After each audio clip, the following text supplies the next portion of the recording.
इकरा का लोगों से मिलने जुलने का अंदाज, इसमें जो विधानसभा चुनाव में उन्होंने कैंपेनिंग की, इसका बड़ा रोल है। या एक तेज तर्रार सांसद, भविष्य के एक अच्छे नेता के तौर पर देखा जा रहा है, खासतौर से युवा महिला का आना पश्चिम के लिए। कैराना लोकसभा सीट पर आए चुनाव परिणाम ने हर किसी को चौंका दिया है। यहाँ इकरा हसन ने भाजपा प्रत्याशी प्रदीप चौधरी को कड़ी टक्कर तो दी ही और जीत भी हासिल की है। इकरा हसन अपने भाई को जेल से छुड़ाने के लिए लंदन से आई थी, लेकिन यहाँ राजनीति में उनकी दिलचस्पी इस कदर पैदा हुई कि वे 2 वर्ष में ही सांसद बन गई। नमस्कार, आप देख रहे हैं अमरउजाला.com और मैं हूँ आपके साथ डिम्पल सरोही। आज हम बात करने वाले हैं इकरा हसन के बारे में, जिन्होंने वेस्ट यूपी की सबसे युवा सांसद बनकर इतिहास रच दिया है। वेस्ट यूपी की चर्चित कैराना लोकसभा सीट पर इकरा के प्रदर्शन से हर कोई चौंक गया।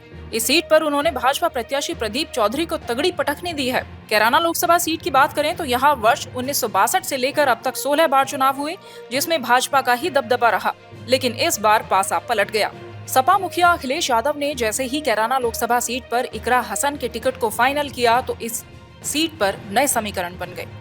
वहीं अखिलेश द्वारा कैराना लोकसभा सीट से इकरा हसन को प्रत्याशी बना दिए जाने के बाद भाजपा, बसपा और सपा में कांटे की टक्कर मानी जा रही थी। इस सीट पर मंगलवार को जब चुनाव परिणाम सामने आए तो वे चौंकाने वाले थे।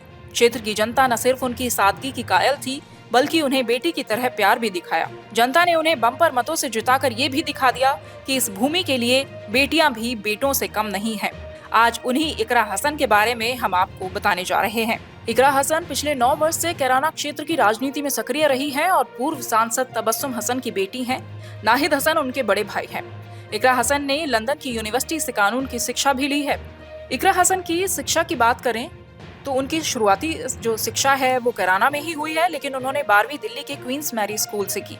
इसके बाद लेडी श्रीराम कॉलेज से ग्रेजुएशन किया, दिल्ली विश्वविद्यालय से LLB की। इसके बाद उन्होंने इंटरनेशनल लॉ एंड पॉलिटिक्स में post graduation university of London से किया है। आपको बता दें कि इकरा हसन को मिली कामयाबी रातों रात मिली कामयाबी नहीं है। इकरा हसन कैराना लोकसभा सीट पर चुनाव की तैयारियों में लंबे समय से जुटी थी। अपनी पढ़ाई पूरी करने के बाद 2021 में इकरा स्वदेश लौटी थी। इसके बाद ही वो इंटरनेट और मीडिया पर सक्रिय हो गई, राजनीति के दांव सीखे और क्षेत्र की जनता की नब्ज पहचानी।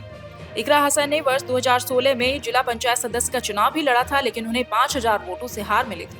2022 के विधानसभा चुनाव से पहले विधायक नाहिद हसन गैंगस्टर के मामले में जेल में थे। भाई के जेल जाने के अगले दिन से ही उन्होंने राजनीतिक बागडोर अपने हाथों में ले ली। नाहिद की छोटी बहन इकरा ने ही चुनाव प्रबंधन की कमान संभाली थी और भाई की जीत में बड़ा योगदान दिया। उस दौरान माना गया था कि अगर नाहिद हसन जीते हैं तो वो इकरा हसन की मेहनत के बल पर ही जीते हैं। कैराना लोकसभा सीट से जैसे ही सपा ने इकरा को प्रत्याशी घोषित किया तो वे अपने चुनाव प्रचार में मन से जुट गए। नतीजन इस सीट पर उन्होंने जीत का परचम लहराया। उन्होंने अपने निकटतम भाजपा प्रत्याशी प्रदीप चौधरी को 70,812 मतों से हराया। इस सीट पर इकरा को कुल 5,26,887 मत प्राप्त हुए हैं। सपा गठबंधन प्रत्याशी इकरा हसन ने भाजपा के प्रदीप चौधरी को हराकर हसन परिवार की 5वीं बार कैराना लोकसभा सीट पर जीत दर्ज की है। हसन परिवार ने कैराना लोकसभा सीट भाजपा से छीनकर फिर से इतिहास रच दिया। यहाँ आपको ये भी बता दूं कि वर्ष 2019 के चुनाव में भाजपा के प्रदीप चौधरी ने हसन परिवार की तबस्सुम हसन को हराकर कैराना लोकसभा सीट को भाजपा की झोली में डाल दिया था। अब वर्ष 2024 में कैराना लोकसभा सीट पर हसन परिवार की बेटी इकरा हसन सपा प्रत्याशी के रूप में चुनाव लड़ी। इकरा हसन ने मां की हार का बदला जीत से लिया है। सिर्फ 27 की उम्र में सांसद बनने वाली भारी मतों से चुनाव जीतने के बाद समाजवादी पार्टी की कैराना सांसद इकरा हसन ने जनता का धन्यवाद देते हुए कहा कि मैं दिल की गहराइयों से सभी को धन्यवाद देती हूँ। भाजपा के 400 पार के नारे पर उन्होंने कहा कि ये बीजेपी का फंडा था जो ध्वस्त हो गया है। उन्होंने कहा कि प्राथमिकता उनके लिए विकास की रहेगी। लड़कियों के लिए शिक्षा की व्यवस्था उनकी पहली प्राथमिकता होगी। किसानों के हित की लड़ाई संसद में लड़ी जाएगी। किसानों के मुद्दों को संसद में उठाया जाएगा। भाजपा को हराने की ये जो मुहिम चली है उसमें कैराना की जनता ने पहल की है। बिना किसी बड़े चेहरे के चुनाव जीतने पर उन्होंने कहा कि उन्होंने और उनके कार्यकर्ताओं ने जो मेहनत की है उसका ये फल मिला है।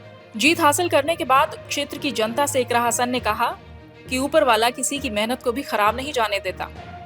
आपने अपना आशीर्वाद मुझे दिया है, महिलाओं ने मुझे बढ़ चढ़कर वोट किया। अब मेरा फर्ज है कि महिलाओं की आवाज को उठाऊं और बढ़ चढ़कर उनका साथ दूं। क्षेत्र के विकास में कोई कमी नहीं छोड़ी जाएगी। इकरा हसन के रूप में पश्चिमी यूपी को एक युवा महिला सांसद मिली है। क्षेत्र की जनता उनसे कैसी उम्मीद कर रही है, इस बारे में बता रहे हैं अमर उजाला मेरठ के संपादक नितिन यादव जी।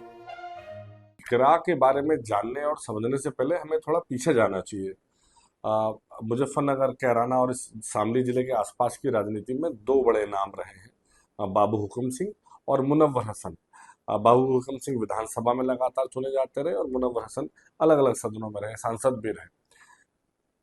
अच्छी बात यह है कि बाबू हुकुम सिंह परिवार की एक बेटी मृगांका सिंह राजनीति में आ चुकी हैं, सक्रिय हैं, चुनाव लड़ती रही हैं। इस परिवार की कमान, हसन परिवार की कमान, ऐसा लग रहा था कि उनके बाद पहले तबस्सुम हसन, उनकी पत्नी मुनव्वर हसन साहब की सांसद बनी, फिर नाहिद के हाथ में थी, नाहिद जो तबस्सुम और मुनव्वर हसन के बेटे हैं। लेकिन इकरा के आने का जो समीकरण है ये बड़ा जाना जाना चाहिए। वैसे तो आप लोग में से अधिकांश लोग जानते होंगे कि जब नाहिद हसन जेल चले गए चुनाव से एन पहले, तो बड़ा सवाल तब भी उठा था, तब भी लोगों को लगा था कि इकरा हसन एक अच्छी कैंडिडेट हो सकती हैं विधानसभा चुनाव के लिए। लेकिन सपा ने उस वक्त फैसला नाहिद हसन के पक्ष में रखा और इकरा को कैंपेनर बनाया। और मुझे लगता है इस वक्त जो इकरा, जिनको एक युवा तुर्क, मुस्लिम युवा तुर्क या एक तेज तर्रार सांसद, भविष्य के एक अच्छे नेता के तौर पर देखा जा रहा है, इकरा की जो ग्रूमिंग है और इकरा सांसद बनने तक का जो सफर है, इसमें जो विधानसभा चुनाव में उन्होंने कैंपेनिंग की, इसका बड़ा रोल है। दरअसल जो लोग हैं, स्थानीय लोग हैं, उन्हें जो एक उनके बीच की जो एक बेटी, मैं कई बार कहता रहा हूँ कि जो उनका अंदाज है सबसे ज्यादा लोगों को लुभाया।